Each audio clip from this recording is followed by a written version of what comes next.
तुम बस लोगों के फायदे के बन जाओ बस। मैं इतना लोगों को उदास देखता हूं, वो लोग जिंदगी में एक फॉर्मूला नहीं समझ पाए। अपनी यूटिलिटी बनाओ, every day, every second, every hour. कौन गाली दे रहा है, कौन तारीफ कर रहा है, कौन खाने बुला रहा है, मतलब ही नहीं। तुम्हारी प्रॉब्लम क्या है कि जब तुम्हें लोग गाली देते हैं उस पर तो तुम अटेंशन देते हो, तुम्हें लोग जब एंटरटेन करते हैं तुम उस पर भी अटेंशन देते हो। जब तुम तैयारी करने लगे, खूब सीरियसली आईएएस की तैयारी करने लगे, तुम्हें मजा आने लगा पढ़ाई में खूब, पड़ोस के लड़के को नहीं आ रहा है, अरे यार ये तो बार में बहुत पढ़ रहा है। बोले तब, बोले बताते रुको, बोले वर्मा, बोले हाँ गोवा चलोगे?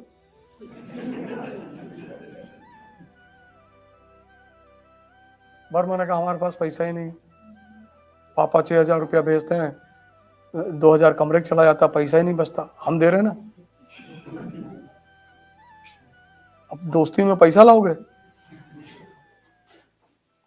अब वर्मा के दिमाग में आया कि एक हफ्ता गोवा में हरामखोरी में मजा लिया जाएगा। और वर्मा जी चले गए गोवा, ये सोच के गए कि मेरा पैसा थोड़ी लग रहा है, बर्बाद करने के लिए इन्वेस्टमेंट भी करनी पड़ती है कभी कभी।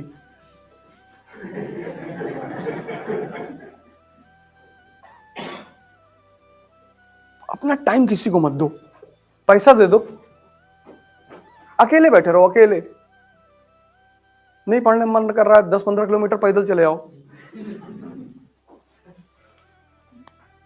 अपना टाइम किसी को मत दो, अपना दिमाग किसी को मत दो। सब राजा नहीं बन सकते, क्योंकि राजा एक अलग चीज है, इसलिए उसको बंगला भी तो उसी तरह मिलता है। क्लर्क लोग कॉलोनी में रहते हैं, राजा बंगले में रहता है, टीएम बंगला। 10 एकड़ में डीएम बंगला, अंदर टेनिस कोर्ट है, बैडमिंटन कोर्ट है, स्विमिंग पूल है, अपने शहर के गोल्फ क्लब का मेंबर है वो।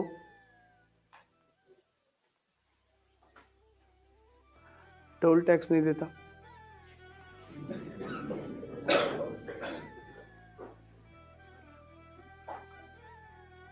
एयरपोर्ट पे जाओगे ना जब फॉरेन कंट्री, तुमको लाइन में नहीं खड़ा होना है कि भैया दुबई जा रहे,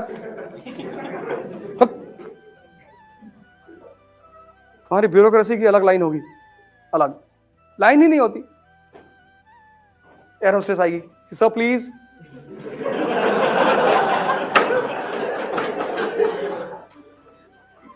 तुमको अभी लग रहा है कि तुम बड़ी मेहनत कर रहे हो, कुछ नहीं करो, जो तुम पाने जा रहे हो ना उसके आगे ये मेहनत कुछ है ही नहीं। और कौन सी मेहनत कर रहे हो, हिस्ट्री समझ रहे हो, उसमें कौन सी मेहनत है? मेहनत है हल चलाना खेत में, पढ़ना मेहनत नहीं है। मेहनत है मार्च और अप्रैल में गेहूं काटना, मेहनत है दिसंबर की ठंडक में गन्ने के खेत में पानी लगाना।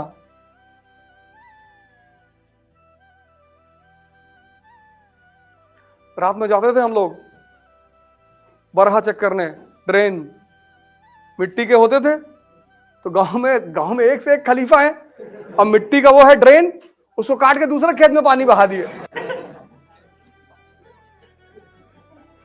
तो रात में 2 बजे जो है पिताजी बोलते थे कि भैया भैया जाओ चेक कर लो, और फिर उसके बाद वो प्लास्टिक का पाइप आया उसको काट दिए। गांव का जीवन बहुत चुनौतीपूर्ण है, बहुत।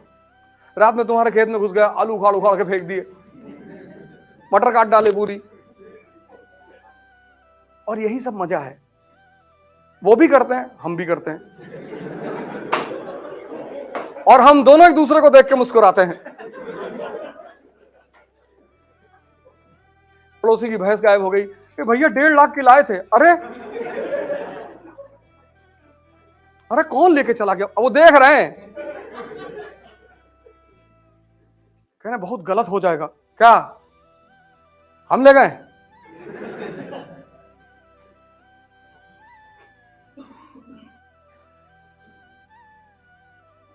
तुम भी तो हम सौगन का पेड़ लगाए थे, सब उखाड़ के फेंक दिए।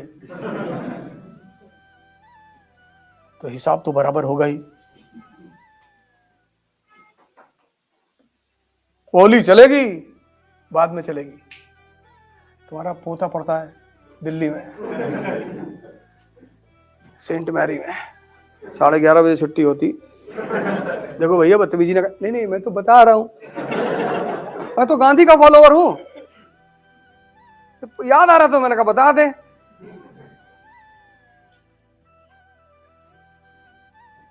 हमें कौन सा आईएएस देना है कि कैरेक्टर सर्टिफिकेट लगेगा। अब एक ही डर तो खत्म हो गया, कैरेक्टर सर्टिफिकेट।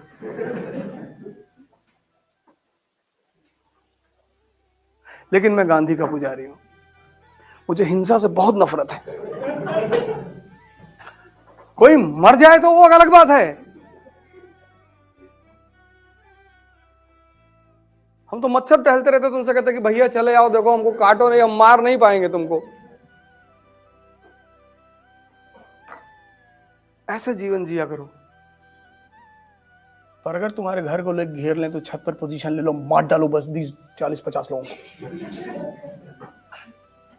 Self defence. हमें कुल्हाड़ी लेके तुम्हारे घर पे भागे जा रहे हैं और तुम ढोल बजाओगे सारनाथ मंदिर की तरह। से महमूद जब सारनाथ मंदिर की तरफ जा रहा था तो वहां के लोग ढोल बजा रहे थे, वह प्रकट कृपाला दीन दयाला, जाके लूट लिया। अगर सब पोजीशन ले लिए होते खटाखट खटाखट। जो कहना है वो करना नहीं है, और जो करना है सिंपल। किसी से मत बताना कि मैं आईएएस की तैयारी कर, बताना ही मत। कोचिंग कहाँ जाते हो? वो एक लड़की आती है इसलिए जा रहे। जिंदगी में कभी तुम ये मत दिखाना कि तुम बहुत सीरियस हो, सब तुम्हारे पीछे पड़ जाएंगे ना, रिश्तेदार, रिलेटिव, नेबर, सब। लोगों को एक दिन ऐसे ही सुबह उठे और पता चले कि 10th रैंक आई इसमें, नाम चेक किया, तुम्हारे पापा का नाम चेक किया, गांव देखा, भागे तुम्हारे घर की तरफ, और तुम कह दिए कि हम तो शिरडी टेम्पल में जाते थे तो फ्री में जो है वो सब क्वेश्चन में दिखाई पड़ गया हमको सपने में।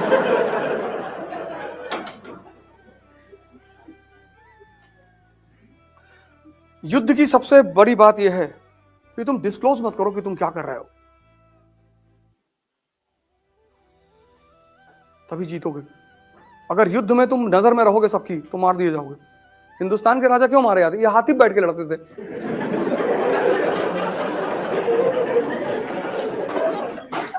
इनका मेन वजह यही था।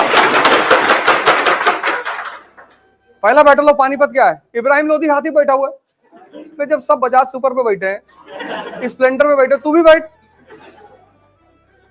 अब जो आदमी बैटलफील्ड में हाथी पे बैठा, उस पर निशाना लगाना कितना आसान है।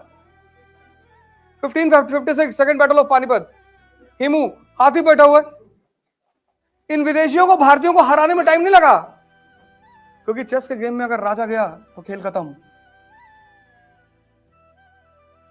राजतंत्र में और चेस के गेम में अगर राजा गया तो खेल खत्म। ये हिंदुस्तानियों की सबसे बड़ी कमजोरी थी।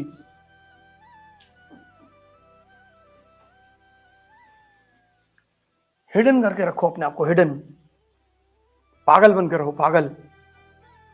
उल्टा करके अखबार पढ़ो कि लोग समझ लें कि पूरा पागल है, इससे तो कुछ हो ही नहीं पाएगा। तुम थोड़ी सी इज्जत पाने के चक्कर में, थोड़ी सी, बहुत थोड़ी सी,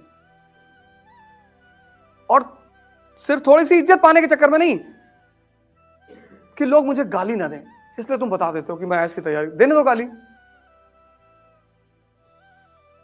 देने दो। जो लोग तुम्हें गाली दे रहे हैं ना, जिस दिन तुम्हारा सिलेक्शन हो जाएगा, पहले लोग होंगे तुम्हारे घर भाग के आएंगे रोते हुए कि भैया ये खुशी के आंसू है, अब पता है। और तब तुम अपना हिसाब करना कि तुम्हारी शक्ल है ना कुत्ते की तरह, कहेंगे हाँ अम्मा भी यही कहती है। ये देखो, लेकिन ये जो पहला दौर था उनका, बहुत टर्निंग पॉइंट है केस कहानी का। अब यहां पे अटेंशन दे दो। पहली बात आज तुमने क्या सीखा? ठीक है, मैं आता हूं तुम्हारे क्वेश्चन पे। पहली बात यह सीखा कि भारत सोने की चिड़िया। यह सीखा क्यों सोने की चिड़िया, और उस सोने की चिड़िया की वजह से भारत विदेशी आक्रमणों का सामना करता रहा। लेकिन 15th सेंचुरी तक ये जो आक्रमणकारी थे ये मेनली कहां से थे? सेंट्रल एशिया से। 15th सेंचुरी में एक नया एस्पिरेंट आया, यूरोपियन, और आरंभ से ट्रेड एंड कॉमर्स के साथ साथ इनका इरादा था टेरिटोरियल कॉन्क्वेस्ट का। एग्जाम्पल, ये 3 एग्जाम्पल। लेकिन Mughals were powerful, the central authority was powerful in India, तो वो अपने उस दूसरे गोल को पूरा नहीं कर पा रहे थे। तो शांति से बैठो ना, यहां से सीखो कि जब तुम शक्ति में नहीं हो तो शांति से बैठो, शक्ति इकट्ठा करो।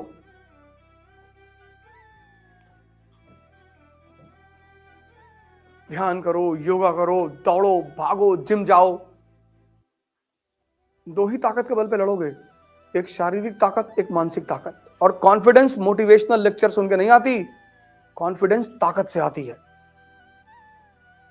रात में 2 बजे तुम गाड़ी लेके चल रहे हो एक्सप्रेसवे पे, और पीछे तुम्हारे साथ 4 कमांडो AK-47 लेके चल रहे हैं, आराम से चलोगे तुम।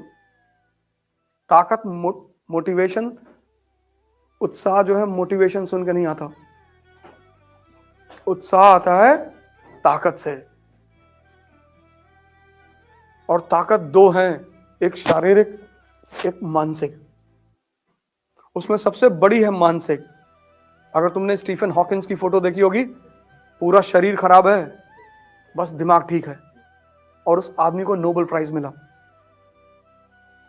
उसकी फोटो लगा लो अपने कमरे में, उससे बहुत इंस्पिरेशन मिलेगी तुमको।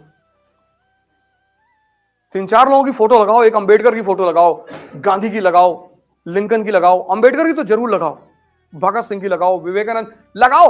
और जब भी तुम निराश हो ना, इन सारे फोटो को 2-2 मिनट देखो, सोचो इनके बारे में।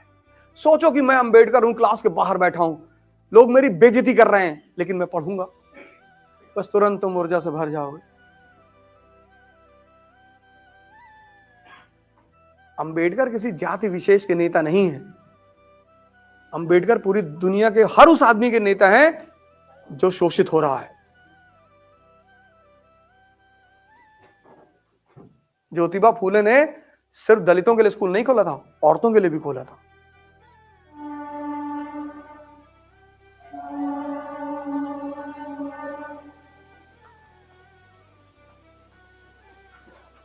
ये आदमी फेल है, आधी जिंदगी फेल, 40 साल की उम्र तक फेल, और आधी जिंदगी बाद ये उभर कर ये आदमी सामने आता है। अकेले उस आदमी ने पूरे पश्चिम को हिला दिया, अकेले।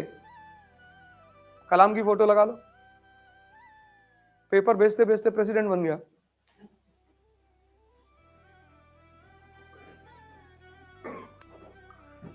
एक्चुअली हम फिल्म के जो एक्टर थे, मूवी के, उनको हम हीरो कहने लगे। ये बहुत बड़ी गलती हो गई, ये समाज ने बहुत बड़ी गलती की।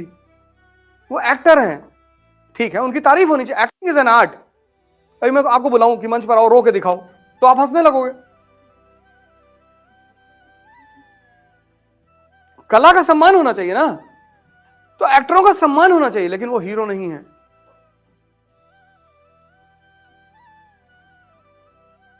वो हीरो नहीं है। तुमने हीरो की परिभाषा बदल दी। जब भी तुम्हारी यह स्थिति हो कि तुम कमजोर हो, शांति से बैठ जाओ और अपनी ताकत को बढ़ाओ।